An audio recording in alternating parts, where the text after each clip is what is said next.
You may believe that the most difficult word for the empath is "I love you." But that is not true. The most difficult word, the word that trembles in the throat, the word that tastes like guilt and liberation at once, is no. And I want you to feel, even now as you sit here, how your body reacts when I say it slowly. No, not out of defiance, not out of rebellion, but out of inner truth, out of something ancient in you, waking up, stretching after a long sleep, and remembering that boundaries are not walls against the world, but the first language spoken by a mature soul.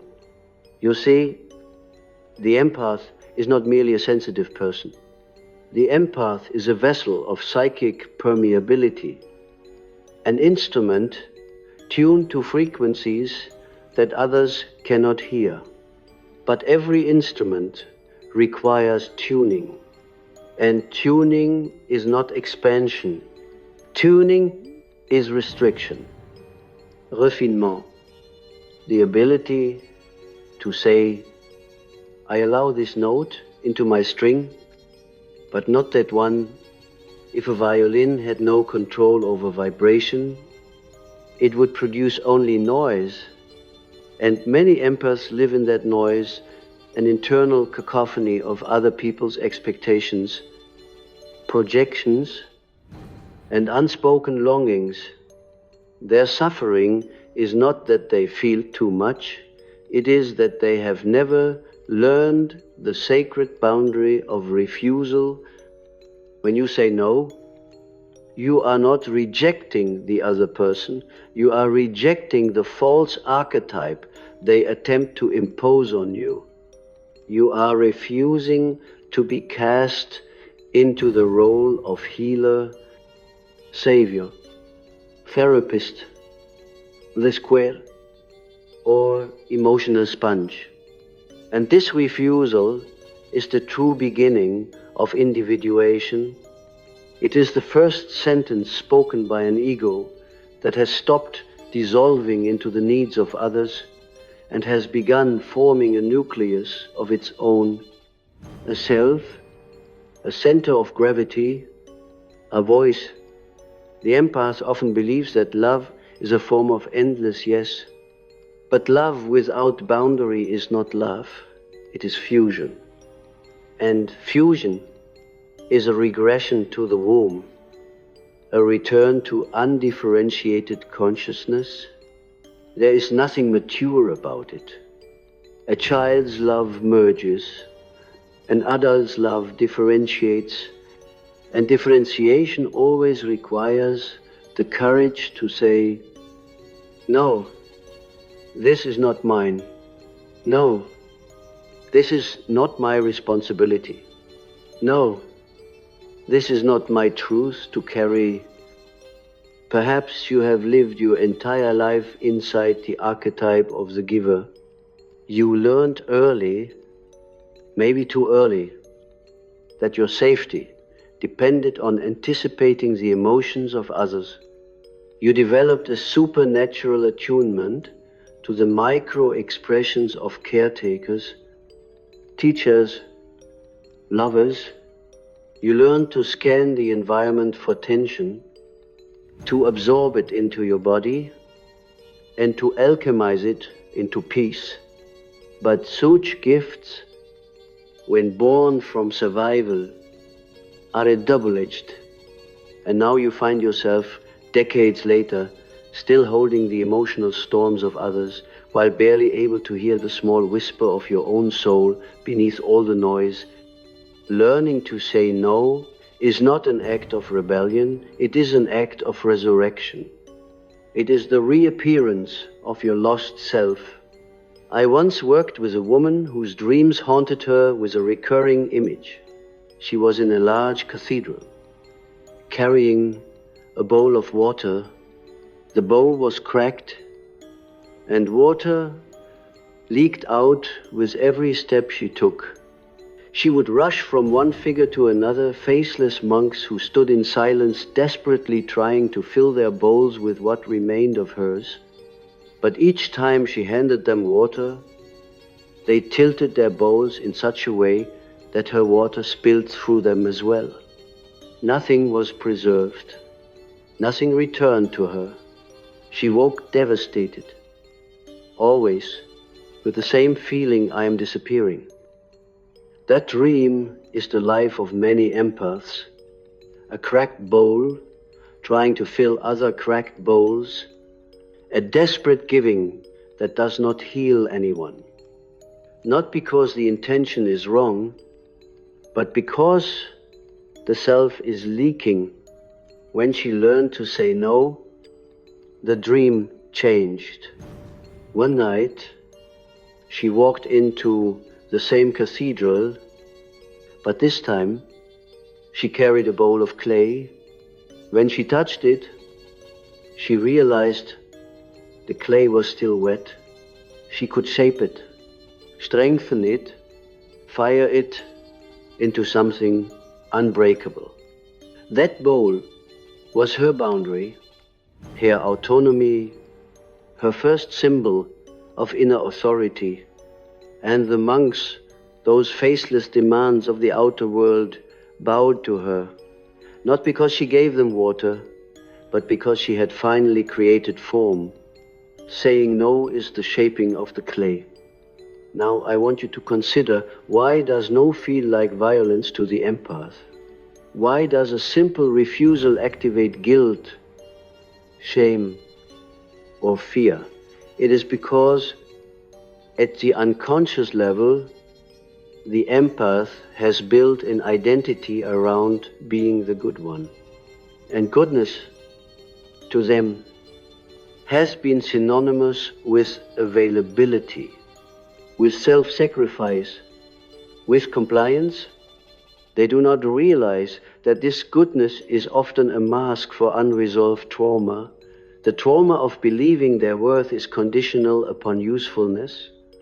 This trauma is not healed by becoming more compassionate. It is healed by becoming more honest. To say no is to confront the ancestral wound of the archetype you carry. Empaths often descend from lineages marked by emotional chaos, neglect, or unprocessed grief.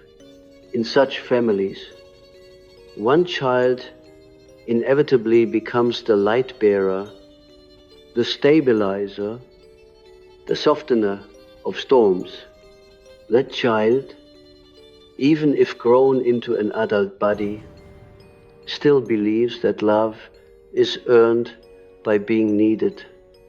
And so the word no feels like existential threat, as if saying it will sever them from belonging. But here is the paradox. It is precisely in saying no that the empath finally becomes capable of authentic relationship. Every yes offered from fear contaminates connection. Every yes meant to avoid conflict breeds resentment. Every yes spoken against the self wounds the psyche. A relationship built upon such yeses collapses under its own weight because it was never a real relationship. It was emotional servitude disguised as harmony. When you say no from a place of truth, the world reorganizes itself around your authenticity. People who sought to use you will fall away. People who only loved the version of you that bled for them will recoil. People who were attached to your compliance will call you selfish. Let them speak in the language of their own undeveloped consciousness. The empath's maturity requires tolerating the discomfort of disappointing those who benefit from their self-abandonment. I want you to imagine Now that you are entering your own inner forest, a place not yet touched by social conditioning, not yet shaped by the projections of others, in this forest, every tree is a symbol of your boundaries. Some trees are small saplings, boundaries not yet formed. Some are old, tall, ancient oaks, boundaries that have always protected you, even when you were unaware of their presence.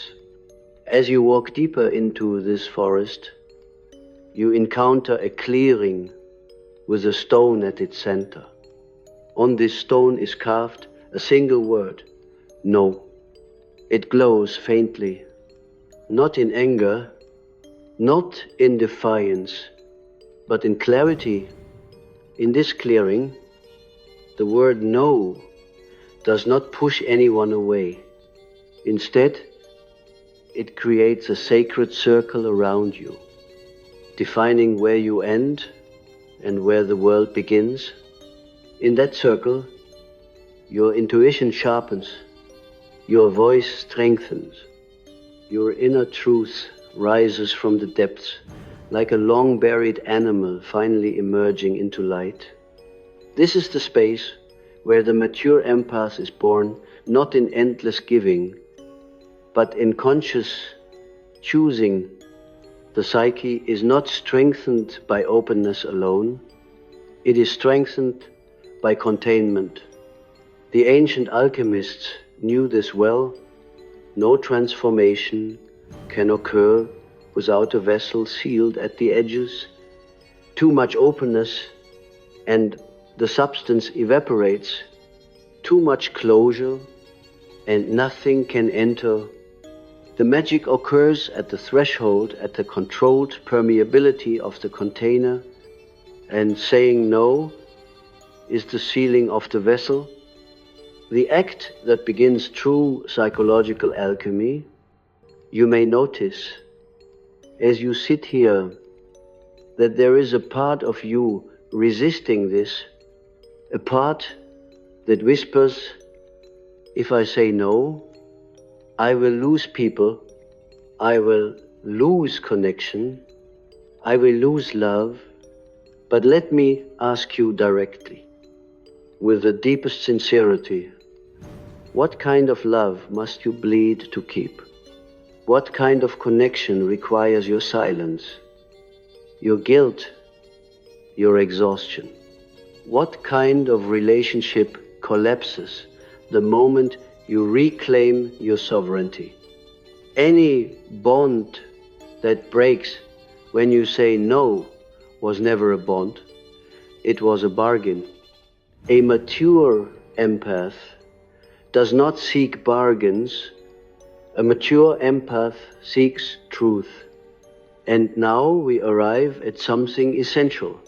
The word no is not the boundary itself. It is the voice of the boundary.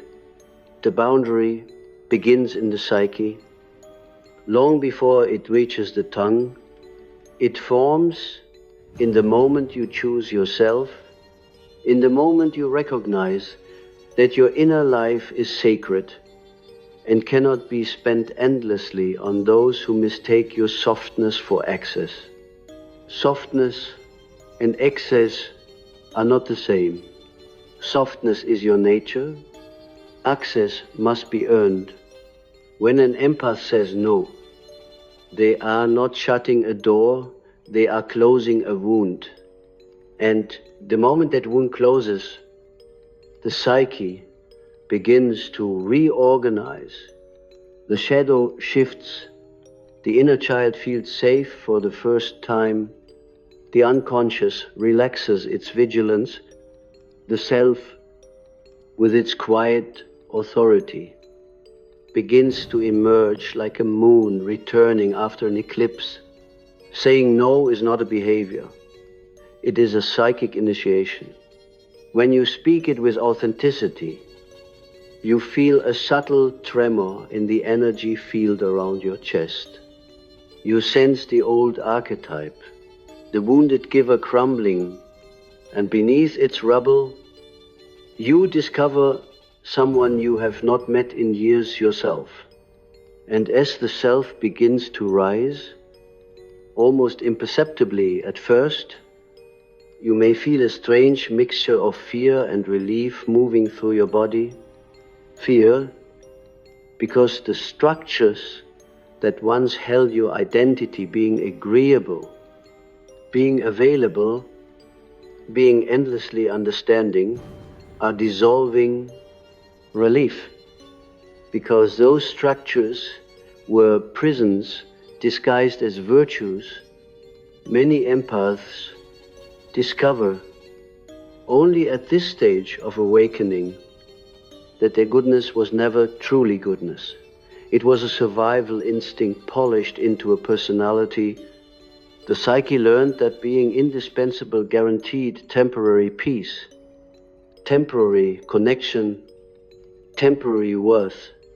But a soul cannot live on temporary anything.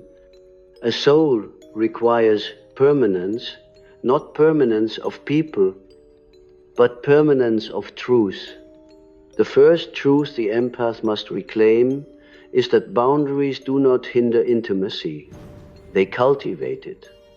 When you say no, you are not distancing yourself from others.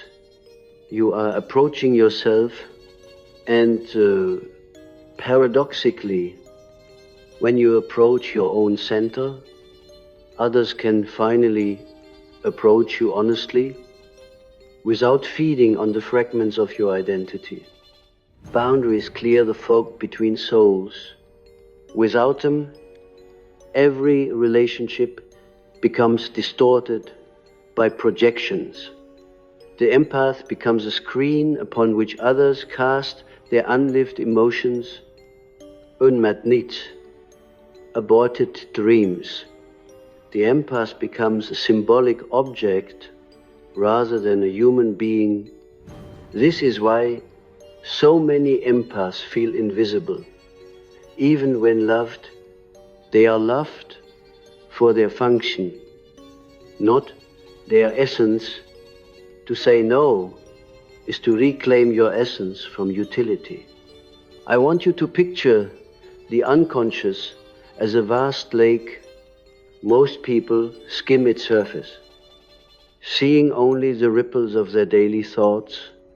But the empaths, even before they understand themselves, senses the creatures swimming in the depth.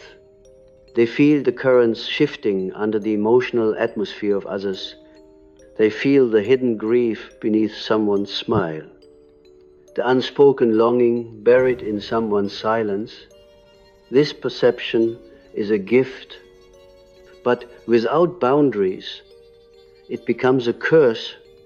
The empath dives so deeply into other psyches that they lose the thread of their own. One evening, many years ago, a young man came to me describing a dream. In the dream, he stood at the edge of a lake. The water was crystal clear at the shore, but grew darker the farther it stretched. He walked in, expecting to feel the mud beneath his feet. But there was no ground, only an infinite descent. He sank deeper and deeper until he could no longer tell which sensations were his and which belonged to the lake. When he woke, he was exhausted. The dream was a symbolic mirror of his waking life, constantly merging, constantly absorbing, constantly losing himself in the emotional landscapes of others. The breakthrough came months later, after he had practiced the difficult art of refusal.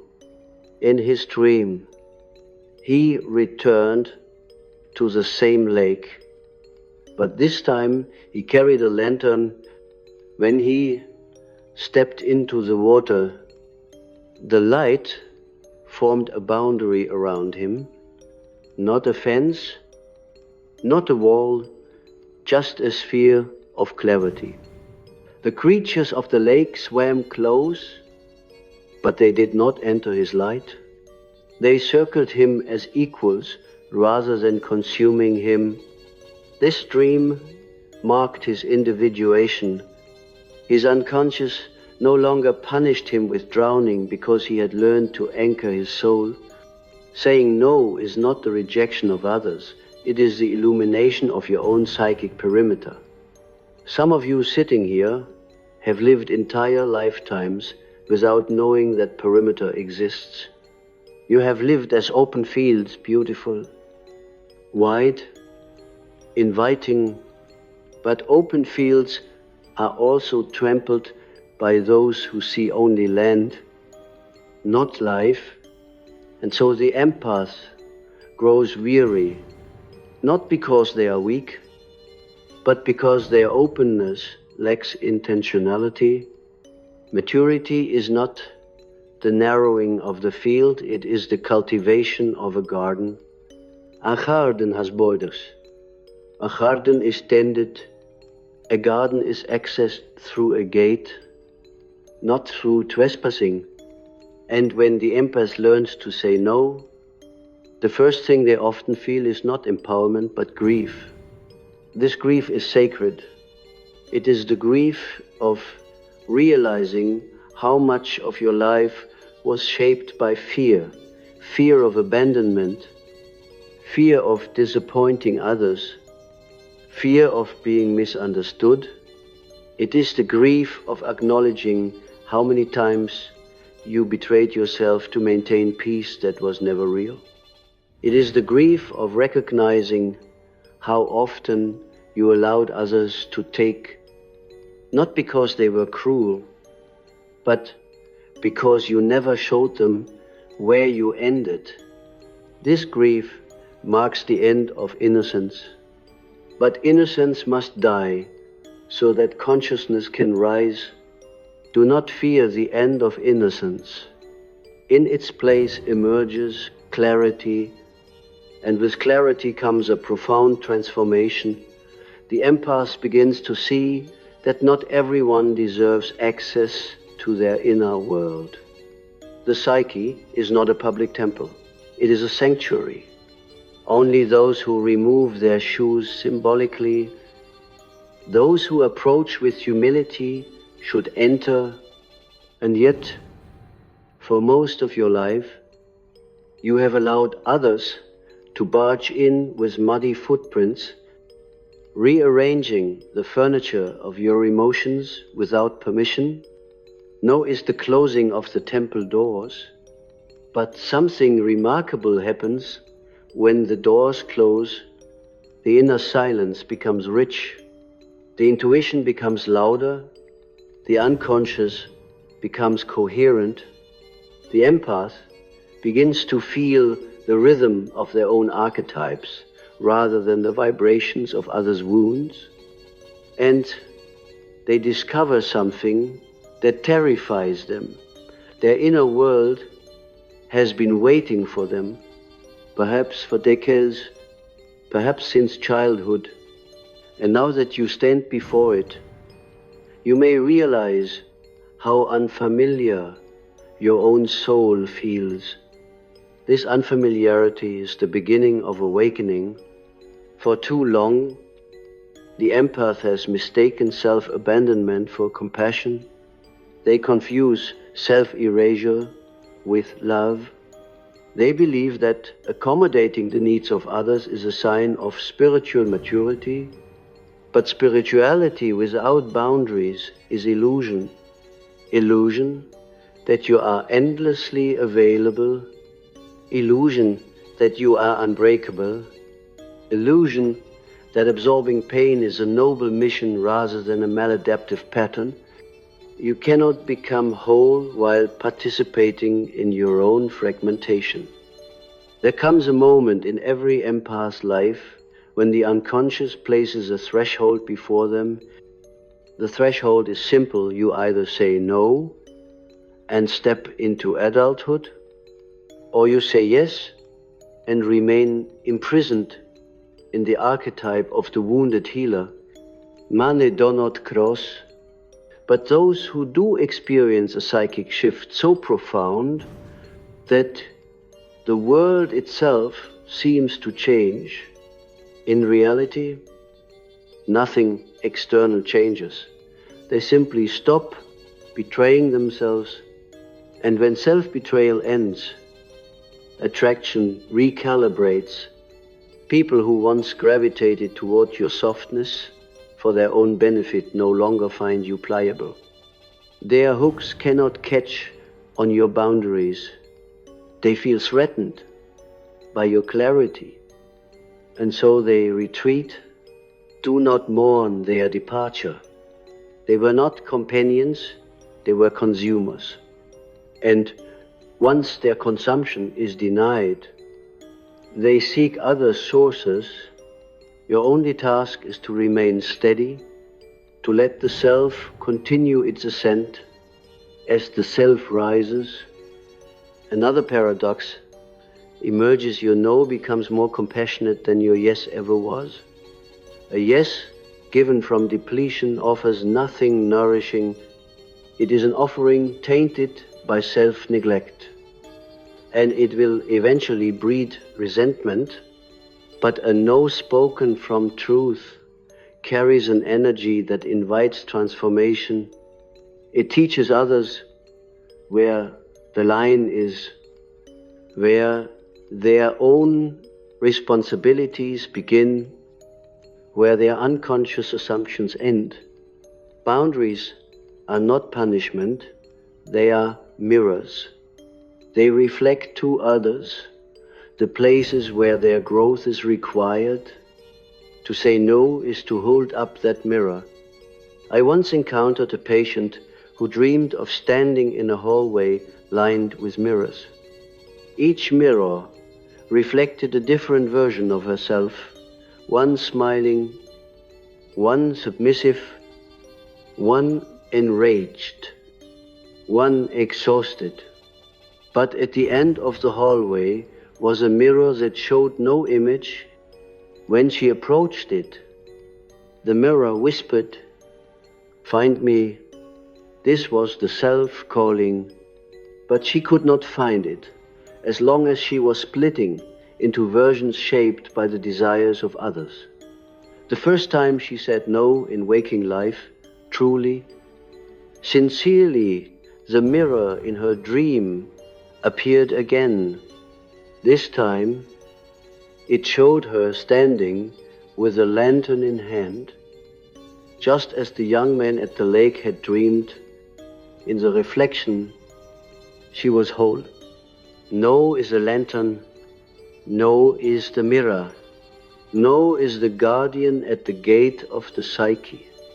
You may believe that saying no will make you less loving, less empathic, less connected, but in truth, it makes you more capable of genuine connection. Love cannot bloom in a heart that cannot protect itself. Compassion cannot flourish in a psyche that leaks energy.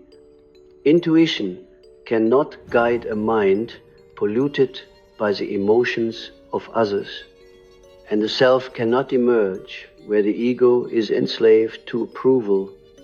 No frees the self, and when the self is free, the empath is no longer a victim of sensitivity, but a master of it.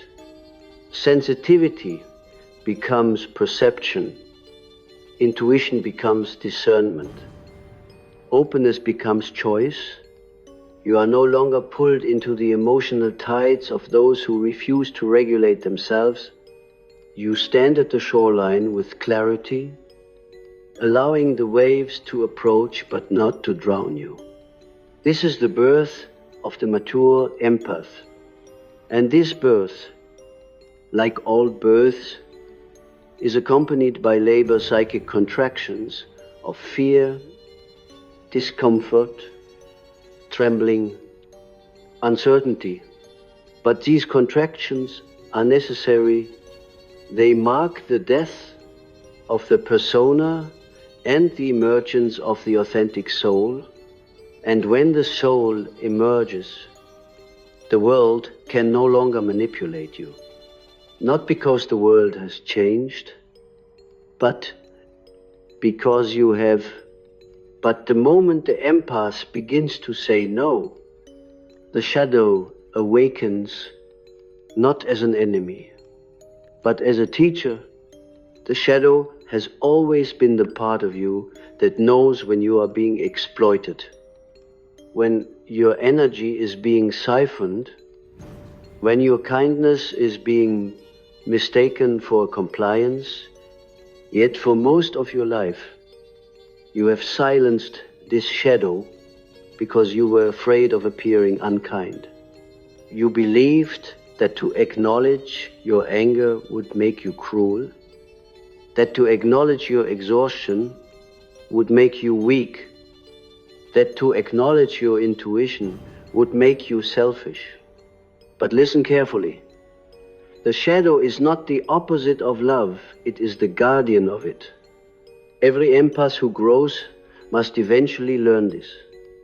Your shadow is the keeper of your boundaries. You cannot say no from a place of purity alone. You must say no from a place of integration.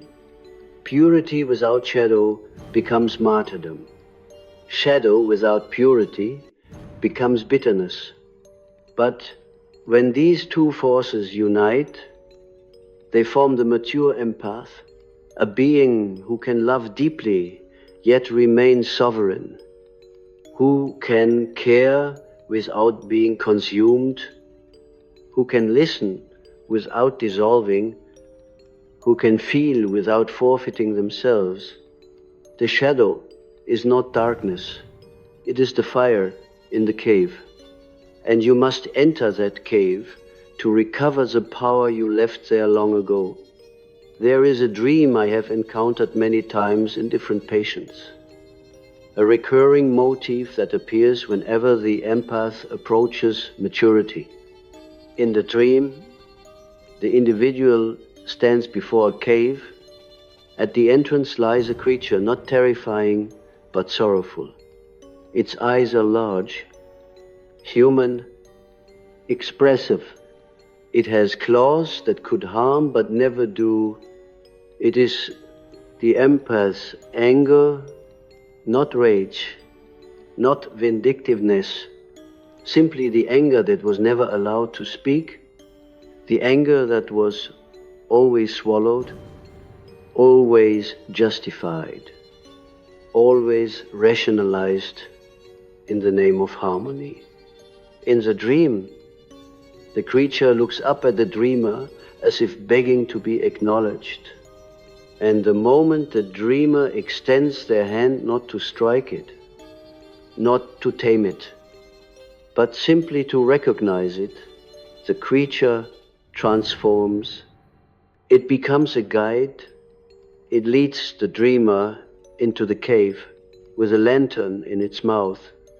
And deep inside, the dreamer finds something they lost in childhood, their voice.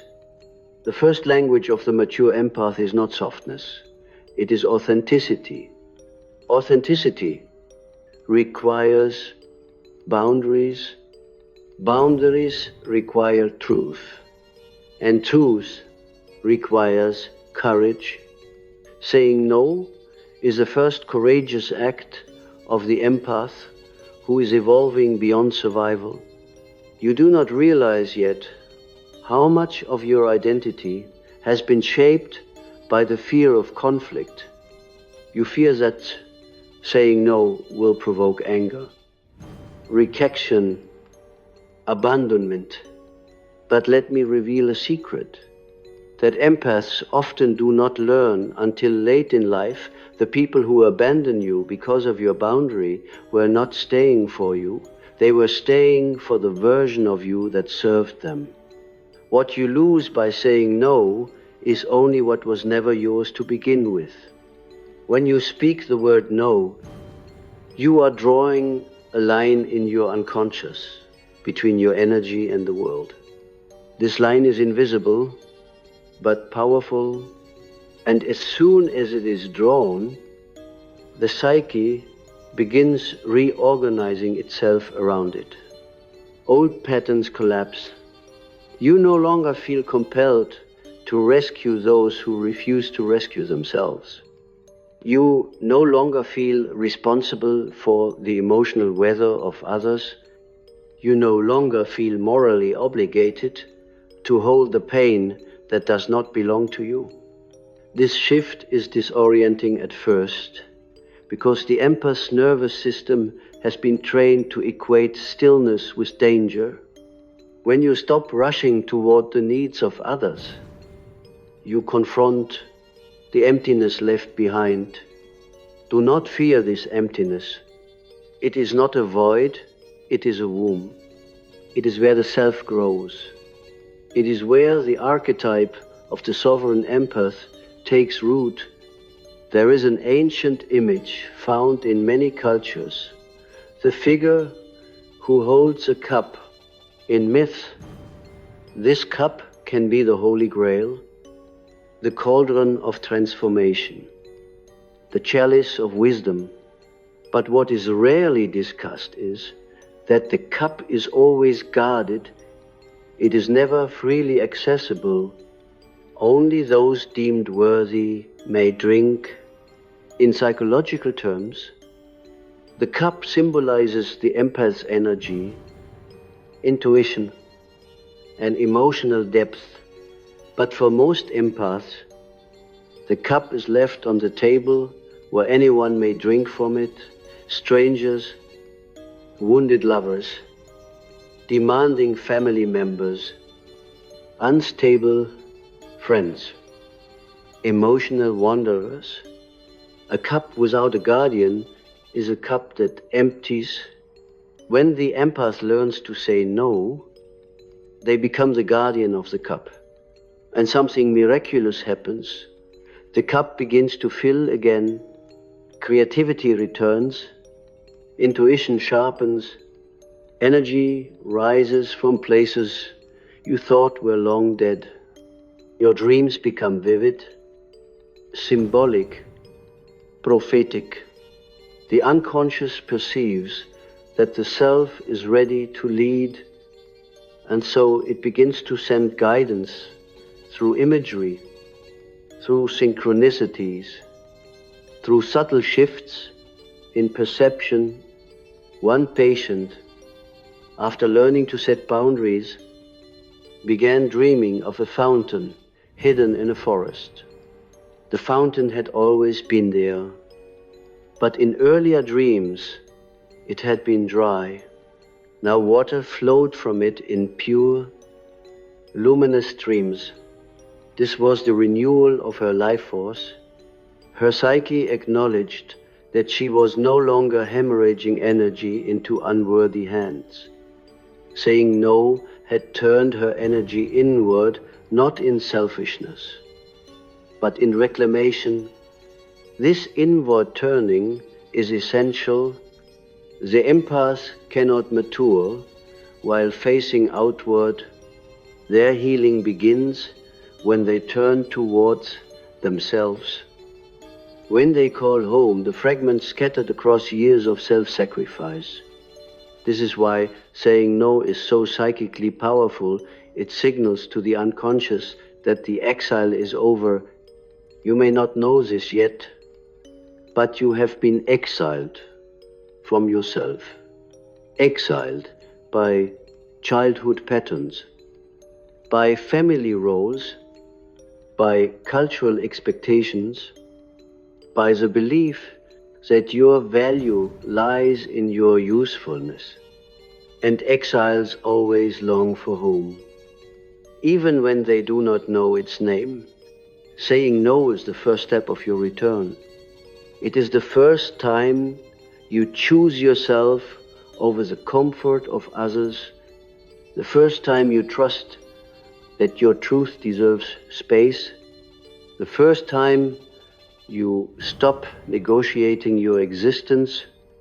And as the empath returns home to themselves, something extraordinary happens. the world begins responding differently. You no longer attract the wounded who wish to feed on your softness. You no longer draw the narcissist who sees your empathy as opportunity. You no longer become a stage for other people's dramas. Instead, you begin attracting individuals who speak the same language, souls who respect boundaries, who value depth, who understand that closeness is not created through merging, but through mutual sovereignty. Saying no recalibrates the field of attraction, and this recalibration is not merely psychological, it is energetic. The empath aura, once porous, begins to solidify, not as armor, but as structure. Structure that allows light to pass, yet prevents the extraction of your essence. Structure that acts as a filter, not a fortress. Structure through which love can flow without becoming sacrifice. In this stage, many empaths report an unexpected phenomenon. Silence becomes comfortable, solitude becomes nourishing. They stop rushing toward relationships that drain them. They stop over-explaining themselves.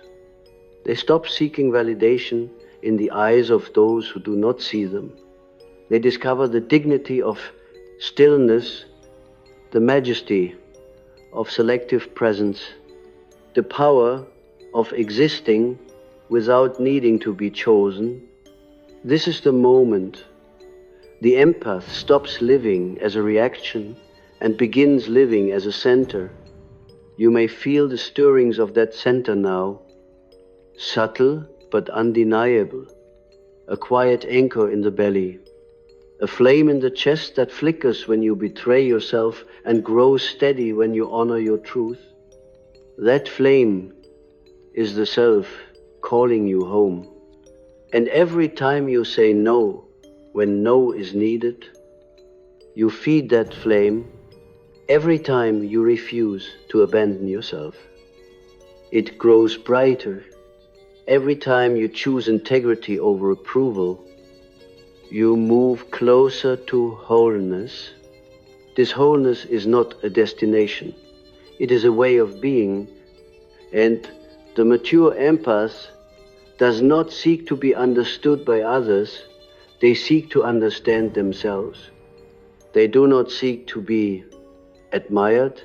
They seek to be aligned. They do not fear disappointing others. They fear abandoning their soul. And so the word no becomes sacred, not hard, not cold, not sharp, but sacred, a word that carries the weight of self-respect, a word that opens doors inward, even as it closes them outward, a word that reorders the psyche and reshapes destiny. When the empath speaks this word with clarity, the unconscious responds with a single message: now you are ready. And when the unconscious whispers, now you are ready, it does not speak lightly. It means that something deeper than personality is awakening in you. Something older than your wounds. Something wiser than your fear. The empath who learns to say no is not merely becoming strong, they are becoming whole. And wholeness, as I have often said, is the ultimate vocation of the soul. You were never meant to perfect your kindness at the expense of your truth. You were meant to weave the two together into a tapestry of mature humanity. But before this weaving can occur, the empath must undergo a final passage, the descent into the inner chamber where the self converses with the shadow. This is a sacred meeting. Most people spend their lives avoiding it, terrified that looking into the dark will consume them. But the empath approaches this chamber differently. They do not fear the darkness, they fear their own capacity to disturb it. They fear that embracing the shadow will make them dangerous. And yet the opposite is true. Suppressed shadows act out unconsciously, but integrated shadows become guardians of the soul.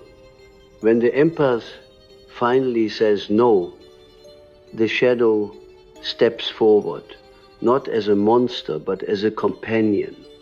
And the conversation begins. In this inner chamber, imagine the atmosphere thick with ancient symbolism. A dim light flickers, perhaps from a torch carved into the shape of a serpent, the archetype of transformation. The air feels still, as though waiting, and before you stands a figure cloaked in twilight. It looks like you, but older, stronger, unapologetically honest.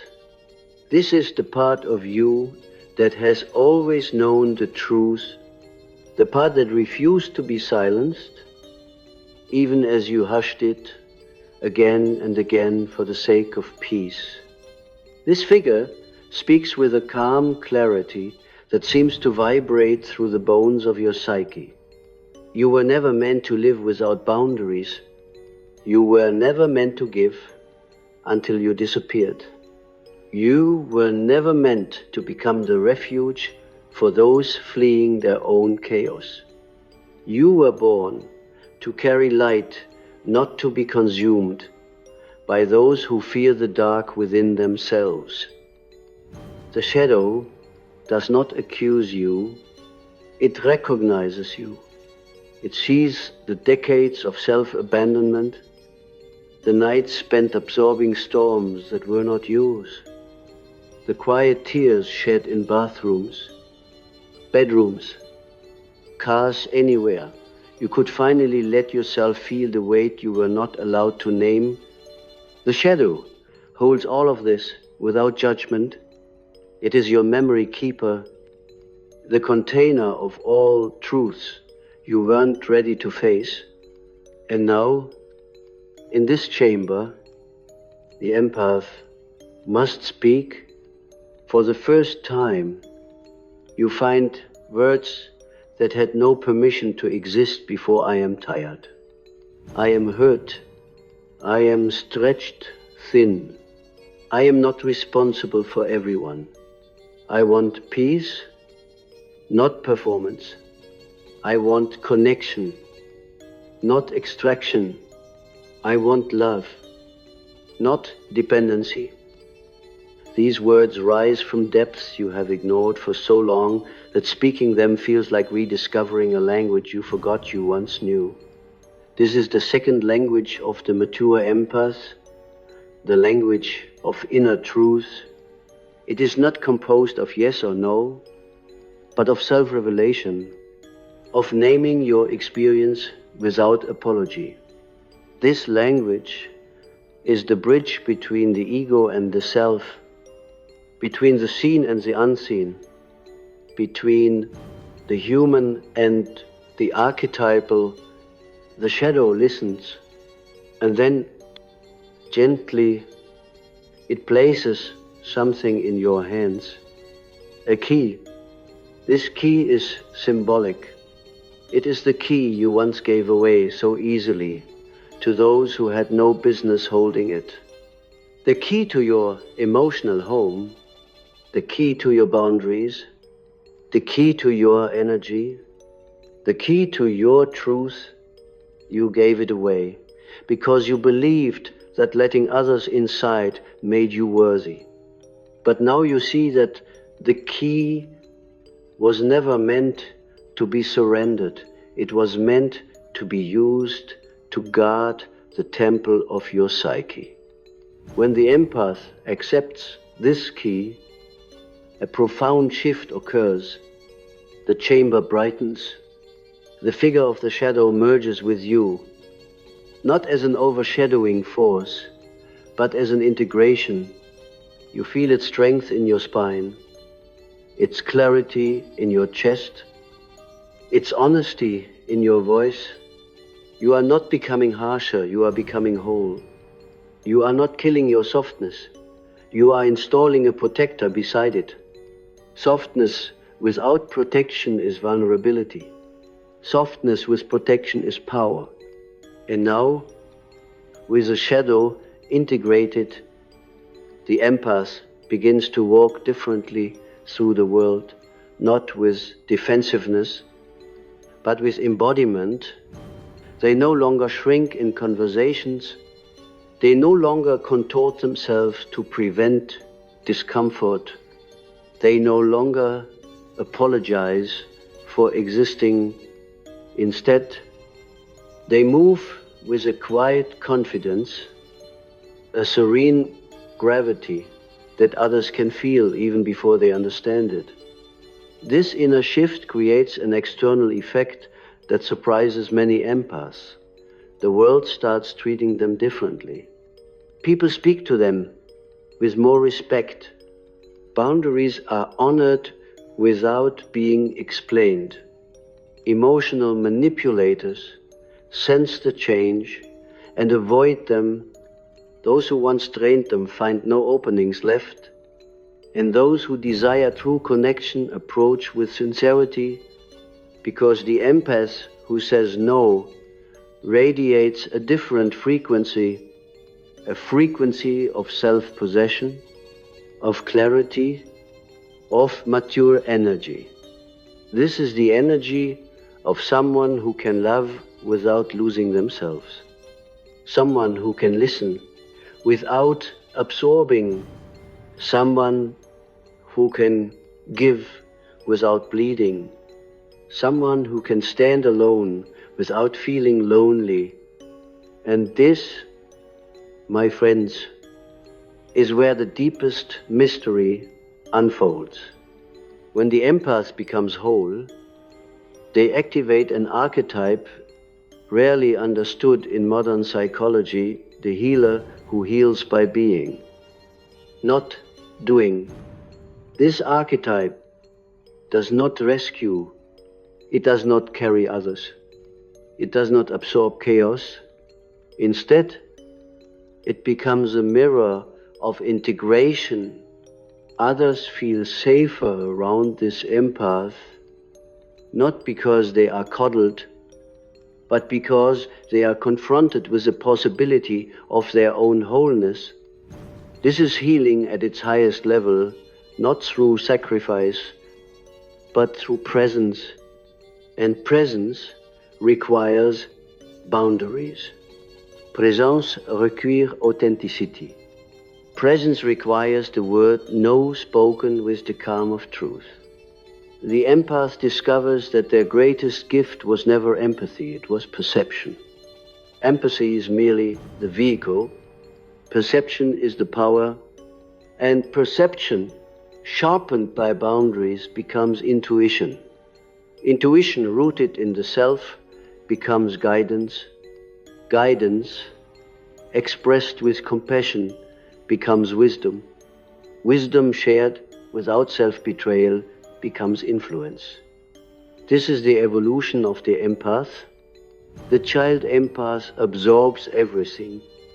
The wounded empath gives everything. The mature empath chooses everything. And choice is the essence of freedom. But freedom is not the final destination. Something even more extraordinary awaits: peace, not the fragile peace achieved by keeping everyone happy, but the profound peace that arises when the soul is in alignment. This peace is not quiet, it is resonant. It hums beneath your skin like a forgotten song, finally remembered. It speaks through your body, your breath, your silence, and those around you can feel it. To reach this peace, You had to unlearn everything you were taught about love. You had to release the compulsion to save. You had to stop romanticizing your suffering. You had to stop carrying the emotional debris of others. You had to walk away from relationships that demanded your dissolution. You had to reclaim the energy you once scattered in every direction, but inward. Saying no was the first step. Becoming whole was the second. Peace is the third. But there is a fourth, and it is the culmination of everything you have learned. The fourth stage is embodiment. Living your no as effortlessly as you once lived your yes. Owning your boundaries with the same grace you once gave your compassion. Allowing your presence to speak louder than your explanations. Moving through the world not as a seeker of approval, but as a carrier of truth. The empath who embodies their boundaries becomes unmistakable. Not loud, not intimidating, but unmistakable. Their eyes hold clarity, their aura holds equilibrium, their voice holds conviction, their silence holds power, and this power does not repel love. It attracts a kind of love that aligns with your soul rather than your wounds. And when the empath reaches this unmistakable presence, their life begins to arrange itself according to a different law, no longer the law of emotional gravity, where the empath is pulled toward every wounded soul, but the law of psychic resonance, where only those who match their frequency can approach. This shift is not something the mind directs, it is something the self orchestrates. And the self, unlike the ego, does not negotiate, it simply aligns. It draws near what is true and dissolves what is false. It has always been this way, but you could not see it before, because you were too busy molding yourself into shapes demanded by others. In this new mode of being, you do not feel the urge to defend yourself. Defensiveness is the language of a threatened ego. But when the self stands at the center, there is nothing to defend, because there's nothing that can be taken from you. Those who misunderstand you misunderstand only a projection they placed upon your surface. Those who judge you judge only the fragments of themselves they find uncomfortable. Those who reject you reject only the silence within you that mirrors their own unhealed noise. None of this touches your core. When the empath finally learns to say no, the external world no longer dictates the internal state. You become a sovereign territory within your own psyche. This sovereignty is not isolation. It is connection without distortion. For the first time, you can relate to others without abandoning yourself. You no longer shrink to make others feel comfortable. You no longer expand to carry what they refuse to feel. You no longer interpret their disappointment as evidence of your wrongdoing. Instead, you witness the world from the vantage point of an integrated soul. You feel everything, yet carry nothing that is not yours. You listen deeply, yet remain rooted. You care sincerely, yet do not confuse caring with rescuing. And here, something extraordinary unfolds. The empath discovers that the more they honor their boundaries, the more their intuition deepens, because intuition thrives in clarity, not chaos. When the psyche is no longer cluttered with foreign emotion, the inner voice speaks with crystalline accuracy. You begin to sense truth before it is spoken. You recognize intentions beneath words. You feel the undercurrents of situations long before they rise to the surface. This is not hypervigilance. It is perception in its natural, undistorted state. The empath becomes a seer, not in the supernatural sense, but in the psychological one. They see the unconscious patterns in others without becoming entangled in them. They see the archetypes at play without being bewitched by their drama. They see the hidden stories behind actions, the old wounds behind defenses, the ancient fears behind anger. And with this seeing comes compassion, not the blind compassion that sacrifices itself, but the clear compassion that recognizes suffering without absorbing it. This compassion is a kind of quiet light. It does not seek attention. It does not demand recognition.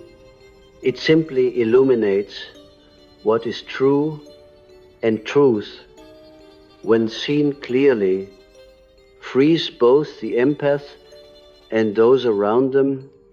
You are no longer the healer who bleeds for others.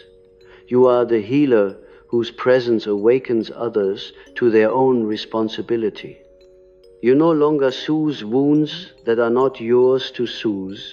You simply refuse to participate in their perpetuation. This refusal is the greatest gift you can offer, because it forces others to meet their own shadow rather than hiding behind your generosity.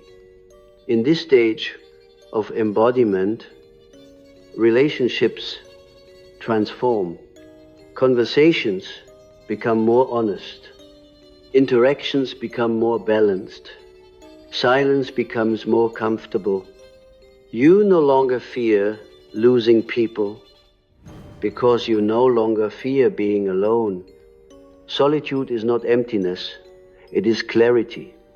It is in solitude that the empath hears the faint murmurs of the unconscious, the symbolic messages carried through dreams, the subtle invitations of the self, and the self always speaks in symbols. You may find yourself dreaming of gates, mirrors, rivers, serpents, thresholds. Each symbol carries a message about your boundaries, your transformation, your emerging identity. A gate may represent the new threshold you have formed around your energy. A mirror may reflect an aspect of yourself you are finally ready to integrate. A river may symbolize the flow of intuition now unblocked by emotional clutter. A serpent may indicate renewal, shedding, protection. These dreams are not random. They are the psyche narrating your evolution in the only language it has ever spoken. Symbolism, and you begin to understand that your entire life has been symbolic. Every relationship that drained you was a symbol of the boundary you had not yet claimed. Every moment of burnout was a symbol of the self you had abandoned. Every emotional entanglement was a symbol of the ancestral patterns you were born to break. Each "no, you speak now" is not just a refusal, it is a ritual, a psychic act of cutting ties with centuries of inherited silence. The empath who rises from this transformation becomes a threshold figure, not quite belonging to the unconscious world they once inhabited, nor fully at home in the ordinary world that misunderstands depth They walk between realms, carrying the wisdom of both. They can descend into the emotional underworld without being swallowed. They can rise into clear consciousness without floating away. They become the bridge between feeling and truth, between softness and strength, between humanity and archetype, and the world responds to them as if recognizing an old, forgotten archetype, the sovereign empath, a figure once known in myth but seldom seen in modern life, a being whose energy is steady, whose gaze is penetrating, whose presence is serene yet formidable.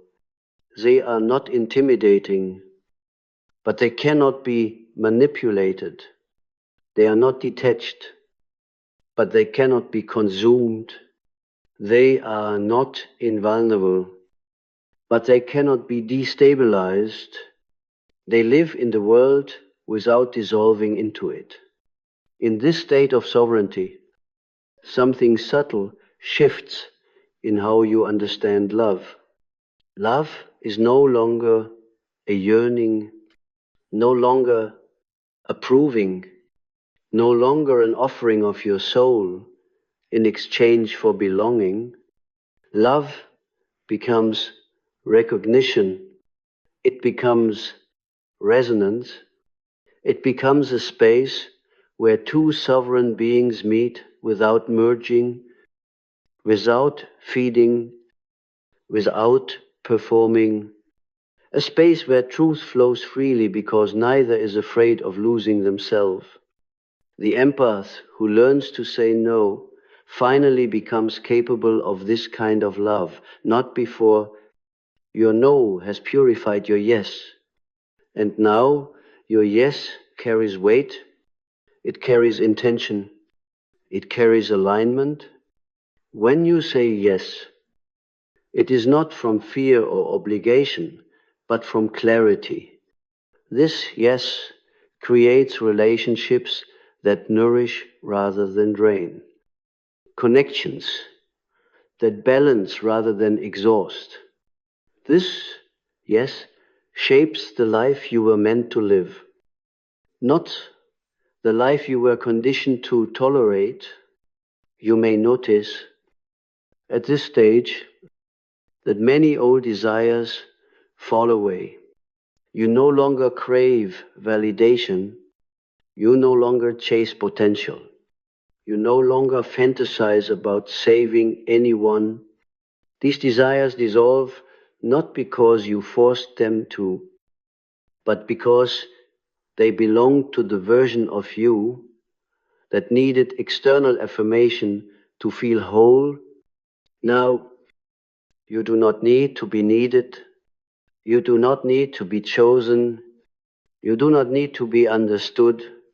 You simply need to be aligned with your own truth. And everything else arranges itself around that alignment. This alignment is the true reward of learning to say no. It is the state Jung referred to as the union of opposites, where light and shadow, ego and self, past and future converge into a single point of wholeness. In this point, suffering does not disappear, but transforms. Loneliness does not vanish, but evolves into solitude. Sensitivity does not weaken, but becomes wisdom. And love does not drain, it regenerates. This regeneration is the final sign that you have become a mature empath. Not because you gained something new, but because you reclaimed what was always yours, your energy, your voice, your truth, your soul. And now, with all this integrated, there is only one thing left to say.